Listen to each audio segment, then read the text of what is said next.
Welcome to the second session of the program, which is the final segment for this topic.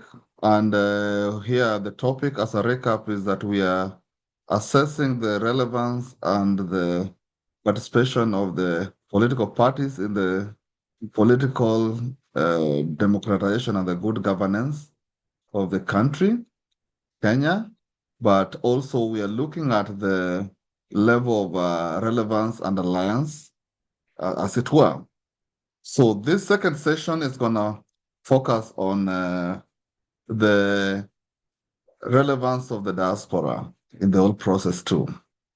And with me is Mr. CT, who is one of the renowned, serious, analysts, political analysts. So welcome back, Mr. CT. This is we are in the second session and the final segment for this session. Can you hear me? Yeah, I can hear you. Very good. So I've introduced this session as the second session for the final segment. And Yes. we want to at least also look a little bit, because our audience is both the local and also the diaspora is a constituency, So because diaspora is a constituency, we also want to look at the level of participation of the diaspora. Are they relevant as the players, in the new political dispensation, as it were? Because the Constitution 2010 gave a provision that diaspora is a constituency. They're supposed to participate in the electioneering process, of the country. So without much ado, as we'll delve into the dynamics of this session, we also want to look at the role of the diaspora. Has their role changed? Should their role be changed?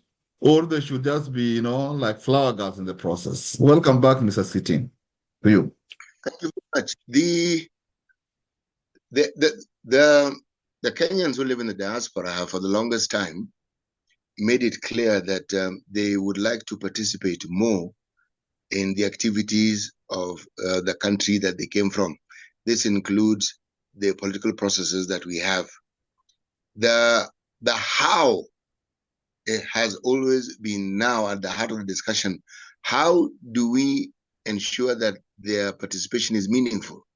How is it that it can be ascertained that when Kenyans living in the diaspora talk about participating in things that happen in the country, that what it is we refer to as participation is something they recognize as meaningful participation, and which in and of itself can have an impact that they desire to see in their country. This, to me, has always been the crux of the matter.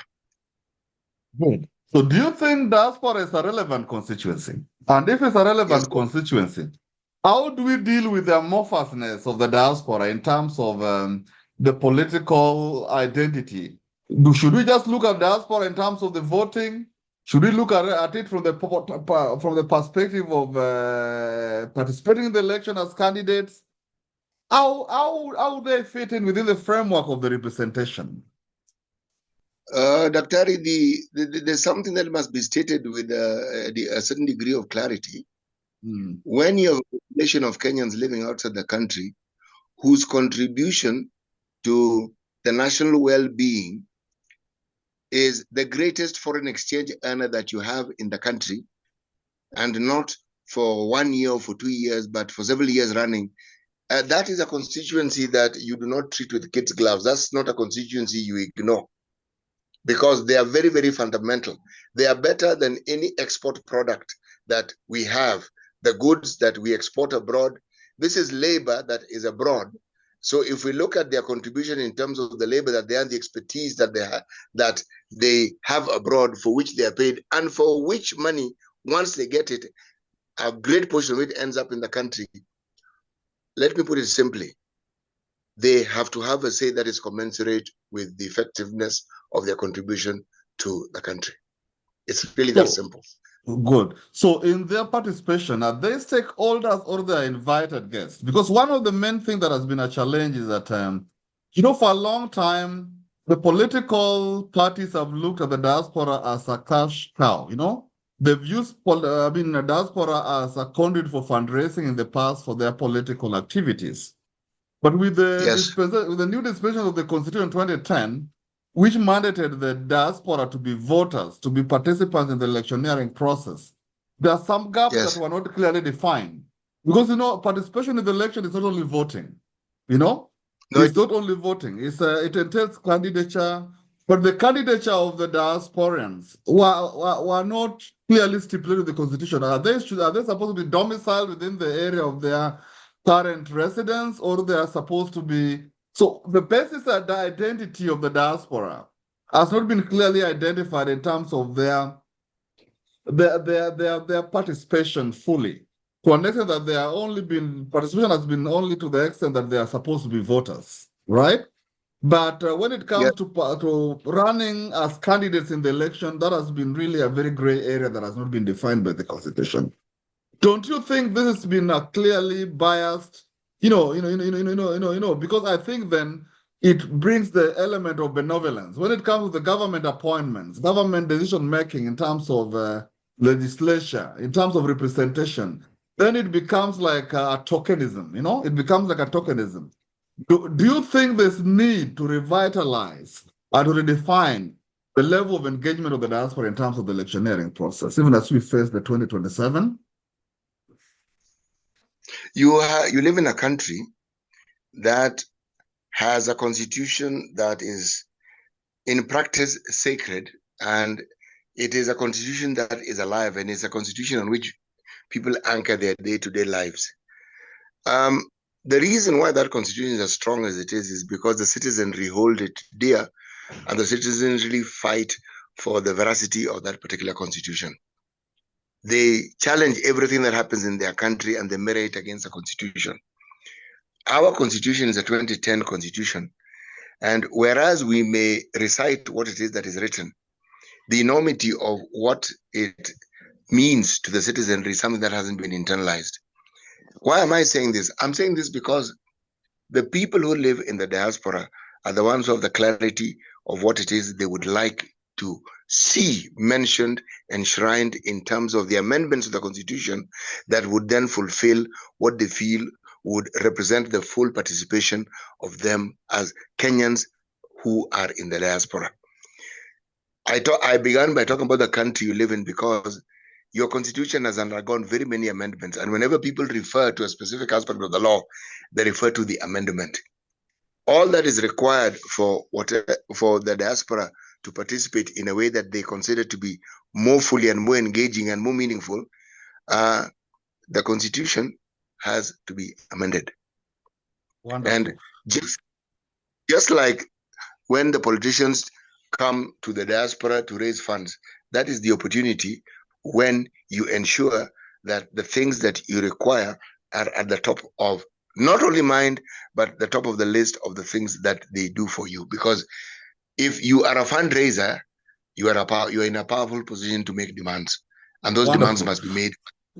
But my question is, must the diaspora look at the political class to actualize this, or they must initiate this amendment by themselves? Because what I've also realized is that I'm privileged to have been in politics, both at the local level and also at the international level. Actually, I ran in the state senate in 2022 in Maryland. And one of the things that I realized is that when it comes to the role of the diaspora, and I think this relates also to the common citizenry, when the diaspora participate in the electioneering process of the country, they are looked as if they are visitors. They are looked as if they don't have the mandate. Because even if you look at the comments of the common citizenry, they tend to imagine the diaspora are people who left, they are not involved in any activity. They are like visitors, So it's kind of, we are loosely engaged in the political transformation of the process at the level where we know, in terms of visibility, but behind the scene, in terms of the fundraising, finances, we've been very centrally involved in terms of the political dispensation. Now, my concern and my question is, how do we streamline the process to ensure that all this, that the benefit that the diaspora is derived in the political arrangement is not perceived to be a tokenism? Because many a times when it comes to government appointments, many a times diasporans are not at the table for decision making. They are just thrown, they are just, and you realize that some of the political leadership just pick their friends and their cronies. And, the life continues like that until the next electioneering cycle. By the way, it's very difficult to access the political class back in at home than when you're in the diaspora, for your information. Sometimes getting these guys even meet them, like even me, for example, even reaching and I'm saying this with a lot of alacrity, reaching the local MP who is overseeing my parents and the locality where I come from back at home. It's very, very difficult, in the sense that they're not accessible, especially during once they are voted in and they're sworn in. But during the election process, then they'll be very accessible. When they come for fundraising, we're even in the planning committees of those presidential candidates, welcoming them and all that. But once they go in, then the whole matrix changes. Don't you think? Why? Yes. Don't you think there's need to have a holistic transformation in the process of engagement? I think the holistic change needs to come from the mindset of those in the diaspora. Why do you treat well people who mistreat you? Why do you raise funds for people who don't pick up your calls when you want to have to discuss something with them? Why do you put up with being treated as a second-class citizen and yet you are not? Our laws allow for dual citizenship. I can be a citizen of Kenya and some other country. So it is me who decides how someone is going to treat me. Why do you allow people to treat you badly? But you see, the other thing too is about the de-ethnicization. Because you see, one of the things that has also been envisaged in the diaspora is that the leadership, the political class, also is trying to perpetuate their politics of bad manners when it comes to come to the diaspora. You find that they want to bring their tribal cocoon, the ethnicization of their tribes into the political realm in the global, the political platform, where you find that, if you are a leader from from the other country, apart from the coalition that have really tried to do well in the past, the coalition sometimes comes as a coalition of body of different political parties. These blanket political parties have always tried to have that ethnic patronage, where they find that if one party is coming, they meet their own in the diaspora and they rally their own as part of the conduit for. But I think that is something that with time will need to be. And I agree with you. All this must come from the diaspora as the people who are the initiators of the process. So I agree with you fully on that. Yes. You see, you hold power which you don't utilize fully for your benefit. Somebody who sees you as a cash cow, as you put it, is somebody who needs you. Now, somebody who needs you is somebody you can ask favors of, and you can even give directions to what you like done, because in exchange of the funding support that you've given them, it is a fair exchange. There is nothing wrong about it. It is not illegal. It is not unethical. It is the right thing to do.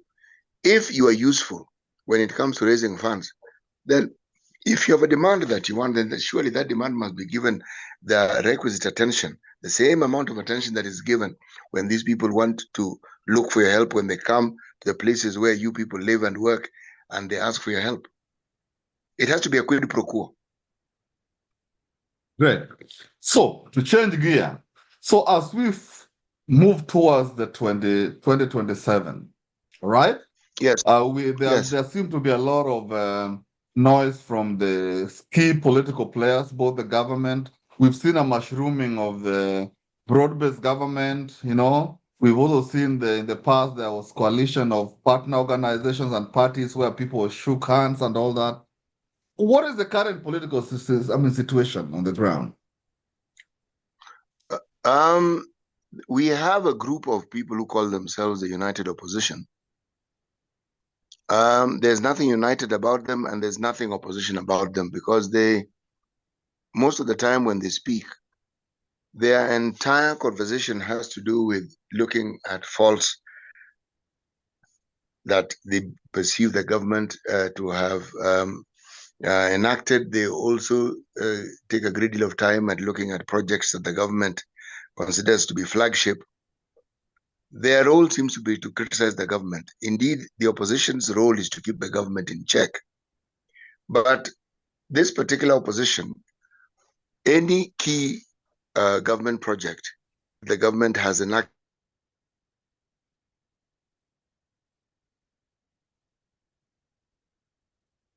I lost you. Did I lose you? Some to, should you say, point fingers Hello? at. Yes, can you hear me? I think Hello? I lost you. Can you hear me Can you now? hear me? I can hear you very clearly. Hear me? Yes, I can hear you. Can you Yeah, hear me? I lost you. I lost you, but now I can hear you now. What I am saying is, this is my point of view. People in the opposition need to take time to tell us how it is they're going to do better than those who are in government. I live in this country, so when somebody stands on a podium to tell me what is wrong, I live here and I can see what is wrong. I don't need to be reminded. What I need is somebody who is vying for a higher political office to tell me what they plan to do to make things better for the citizenry of the country. One doesn't hear much of that from those who call themselves the opposition. And that is why in an earlier hour, I told you that as far as I'm concerned, they're not prepared for the 2027 elections.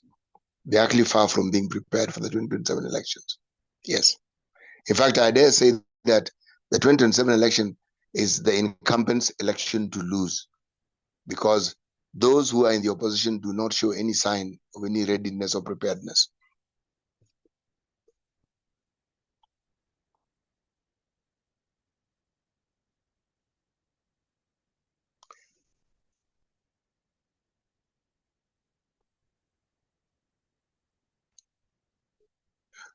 Collins, you unmute your gadget, Oh, please. okay. In terms of the preparedness, what is the implication on it on the common citizenry?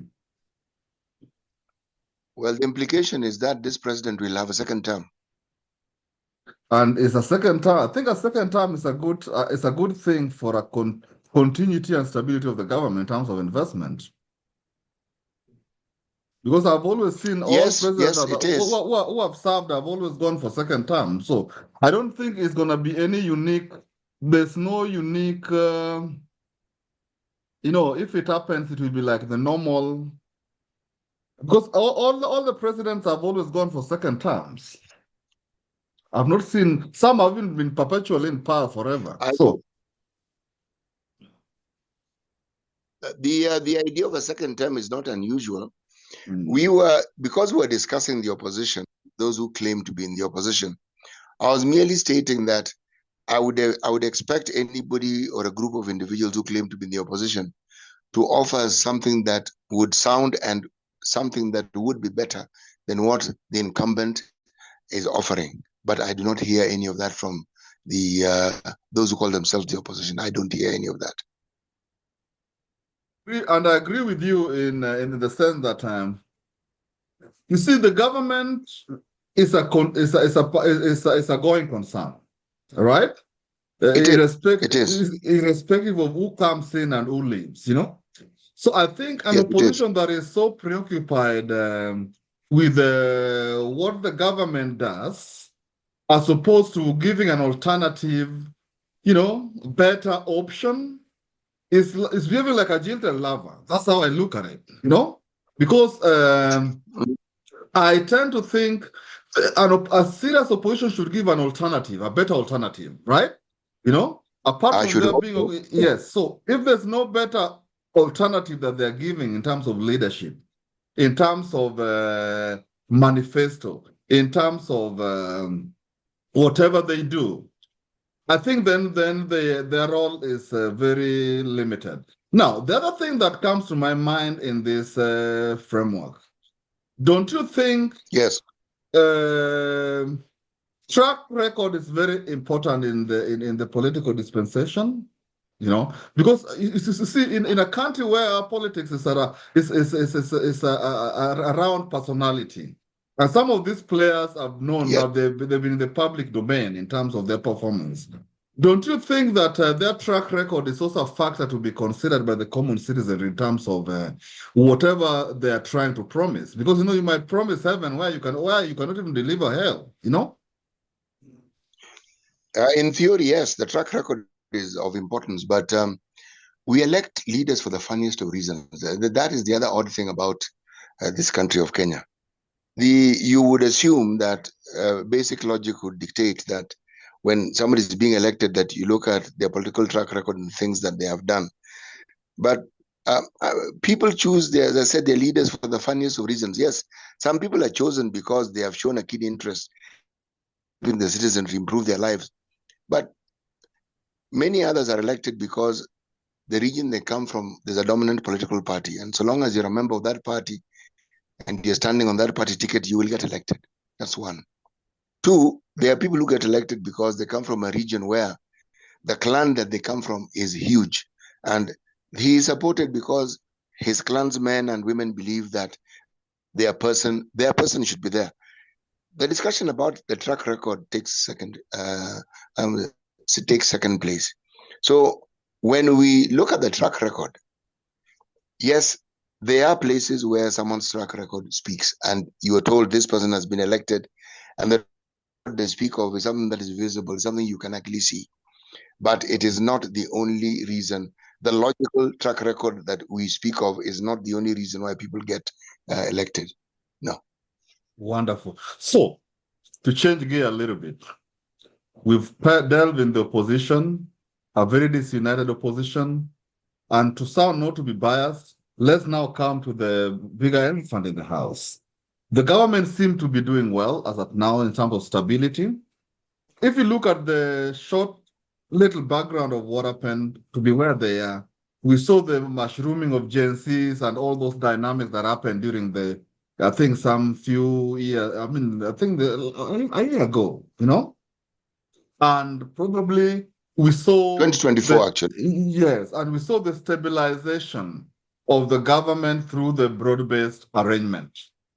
Now to focus, because we can't talk about the government without the broad-based arrangement in it. Now, as a unit of the broad-based government, do you think there are some mistakes that they are trying to do that probably can be avoided, to really actualize their manifesto? Because there seems to be a lot of noise, especially with the demise of the Right Honorable Raila Odinga. There seem to be on a talking mode, Everybody wants to talk, everybody wants to, and nobody's listening, kind of. So is it a normal teething problem, or what is going on, within the broad-based arrangement, It's a power struggle. When you have an election in a year's time, what people are doing is gearing up for the election. The country doesn't have money. We are in a perpetual borrowing season. We are perpetually borrowing for this or the other. Part of the reason why we borrow is because some of the debts we acquired in the last 10 years have come due now. And the repayment schedule, which is on a yearly basis, takes roughly % of our revenue. So there isn't really much that is left for anything that you would refer to as development. That is just the reality that we live with. When people politic and talk about the state of the nation, the reality is that the government is grappling with debts that they have to pay. The government is grappling with ensuring that recurrent expenses are met. And the government is now grappling, those in are grappling with trying to determine how best they can have a second term. Now, I would have assumed that this was a golden opportunity for those in the opposition to sort of like come in and talk about how they plan to reduce the debt burden. I would have assumed they would come to say how they hope to stabilize the shilling further, how they hope to uplift the 38% of our population whom the World Hunger Index are on the verge. People, well, let me just rephrase it. The Global Hunger Index states that 38% of the citizens of this country do not actually know where the next meal is going to come from. Now, it is the highest figure that we've had in the last 25 years. Now, that is a problem, but you do not hear the people who are in the opposition addressing it, neither do you hear the government addressing it.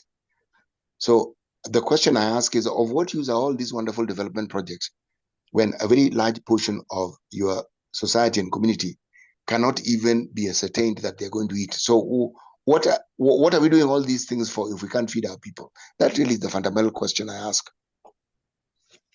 So does it mean we are becoming, are you trying to suggest that we should be a consumerist kind of society? That is bedeviled with high mass Actually, consumption to the citizenry? no, we are focused, the politician is focused on how they can get a second term, because if you're a member of parliament, for instance, and you get a second term, you're eligible for a pension for life. That's number one. Okay. So there's a need for somebody to have a term. There is the need to have a second term and to be in politics for many people, because we have the uniqueness of being a country where, instead of industrialists and business people being the wealthiest in the country, we have the distinction of having politicians and civil servants being the wealthiest. And many of them do not have means that demonstrate any value add or any proposition where they do business to which they can anchor their wealth, and yet they're wealthy. So the wealth that very many people in this country have is because they plunder state coffers.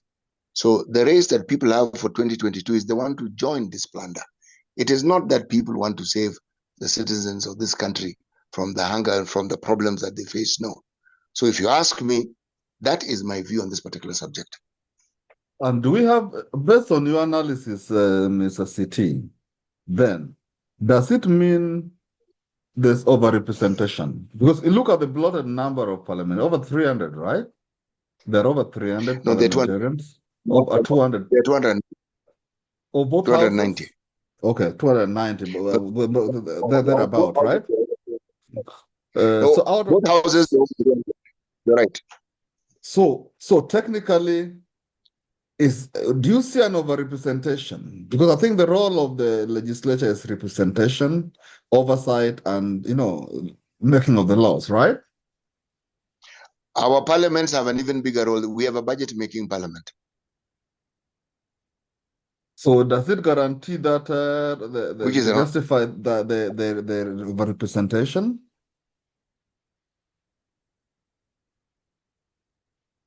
I don't think we are overrepresented. We are underrepresented. Sure. The people whom we elect don't represent us well. So what? No, we're not. The citizens of this country are not well represented by the elected leaders. They're not. So I'm trying to look at representation within the confines of. We would know that we're. Mr. CT, I'm talking about the representation within the context of the numbers, not the quality of representation.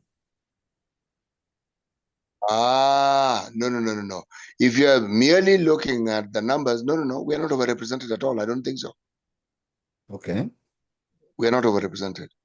Yes. So, if you look at the budget, you've mentioned a very important thing. If you look at the budgetary making process, and you look at the devolved units, and you look at the expenditure framework based on what is consumed in the recurrent expenditure vis-a-vis what is used in the investment, don't you think there's some level of rationalization that needs to be done in terms of future reforms of these units? Because I think at some level, if you look at the devolved units vis-a-vis the budgetary allocation that goes for them and the expenditure, analysis, where, the recurrent expenses take the bigger chunk of almost 80%, of the budget, Do you think then these devolved units have become conduits for just either employment of the citizenry or, it perpetuates the high mass consumption of of those units as opposed to investment strategies? The devolved units are innocent of any problem. The problem is the people we elect to these positions do not have the wherewithal to actually manage, one, the money that they have, to manage the economies that we call the county governments. The deficit of simply understanding what that leadership requires and what needs to be done is what bedevils us. People we elect because somebody has a title, somebody has held high academic positions, that doesn't translate into being a leader who actually can utilize the resources that the county governments have for the benefit of the people. The Auditor General's report is without fail, every year a condemnation of the leadership of the county governments. Every year it's a condemnation.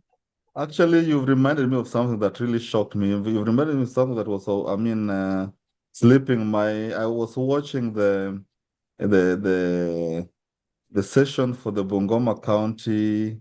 I think they were being grilled by the parliament, and one of the items that came was there was a Christmas tree. It was alleged that there was a Christmas tree that they spent almost 3 million for Christmas tree, etc.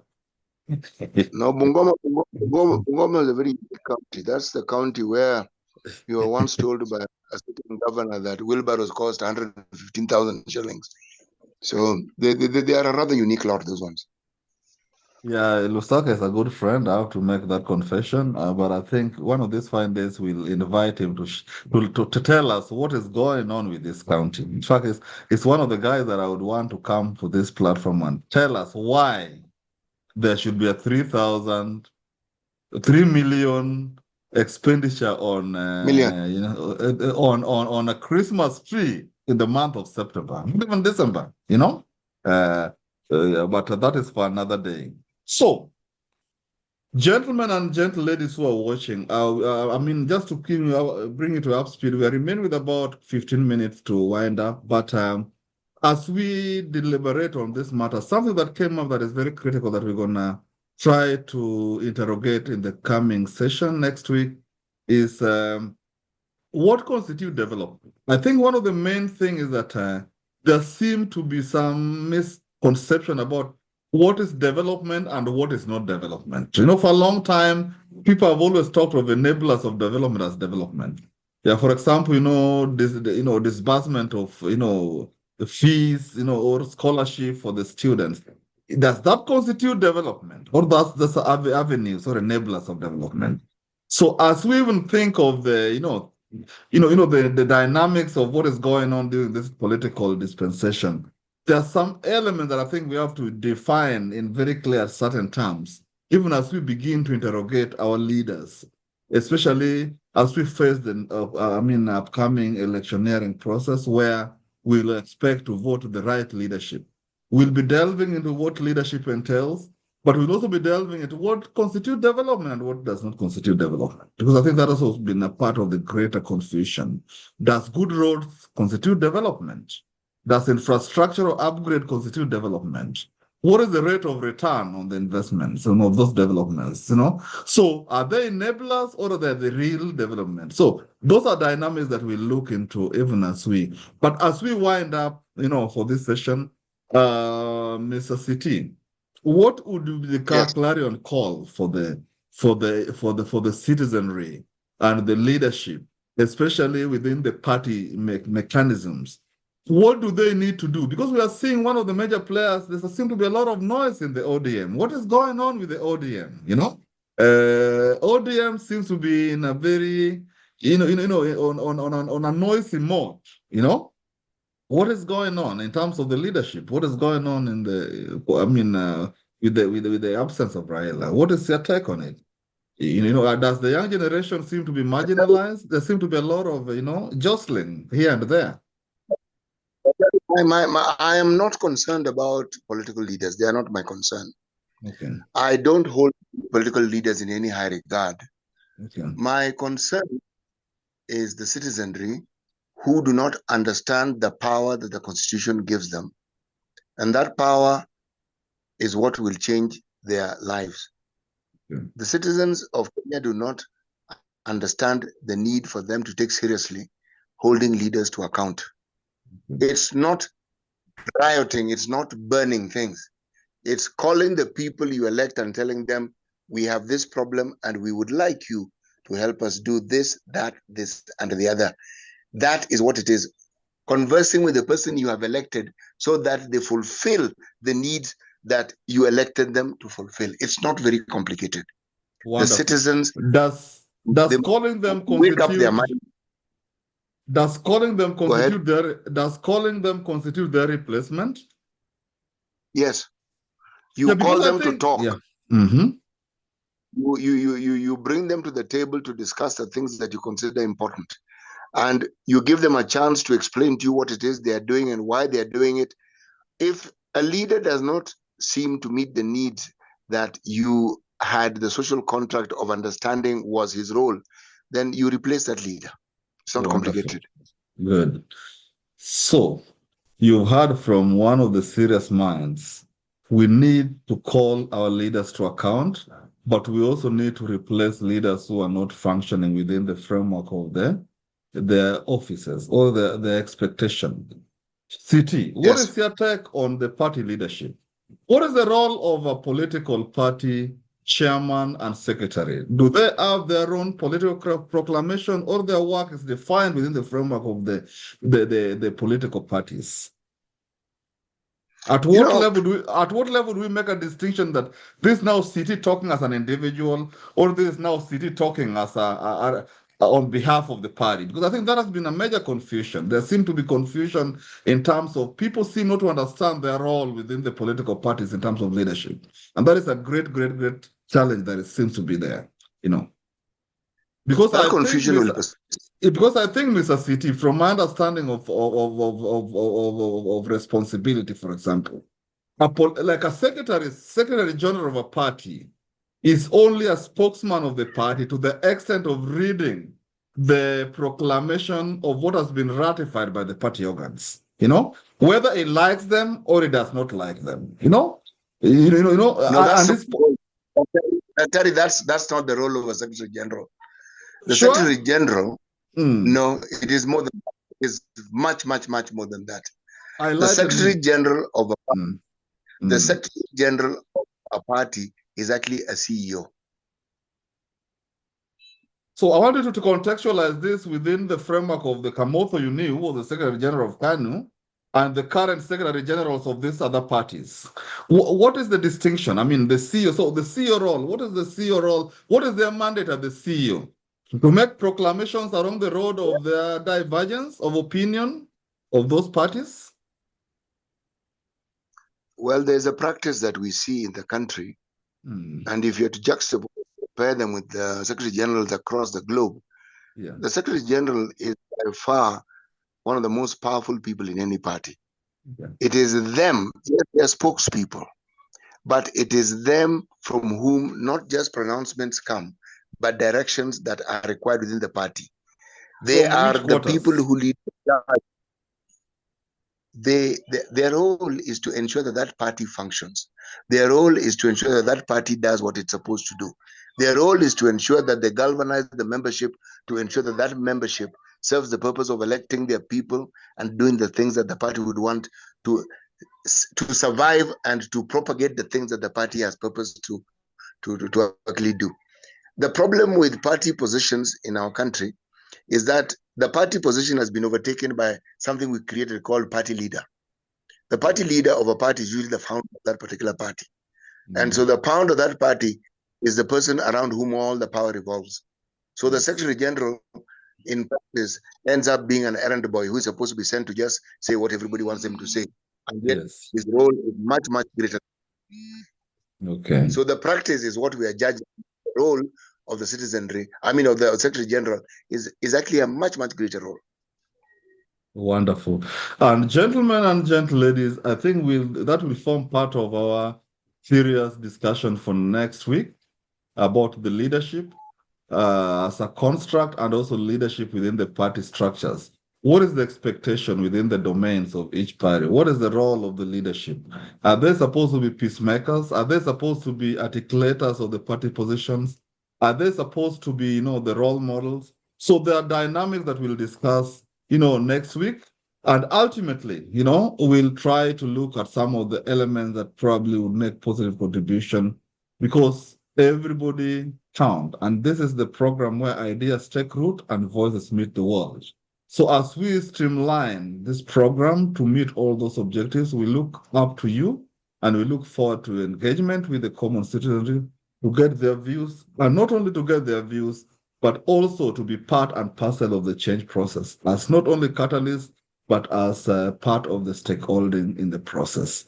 Back to you, Mr. CT. Take us home. Well, I just want to thank those who have taken the time to listen. We would be greatly honored if you participated by giving us your views and telling us what it is we could do to make this entire process better. But we thank you for making the time, and we thank you for listening. And we'll make an attempt to put this in the platforms where you would be able to access them. And please, when you get an opportunity, listen.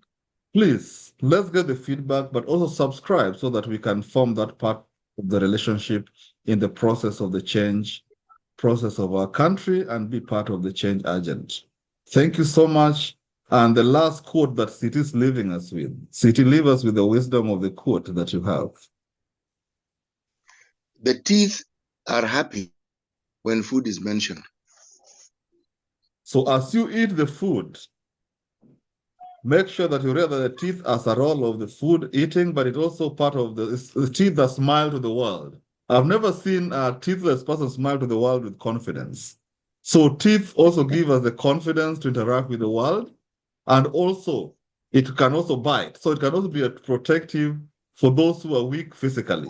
So I think the teeth needs to be guarded, needs to be protected, and above all, we should eat so that we enjoy the foods that we have in the menu.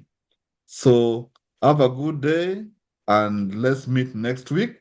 Same time, same place.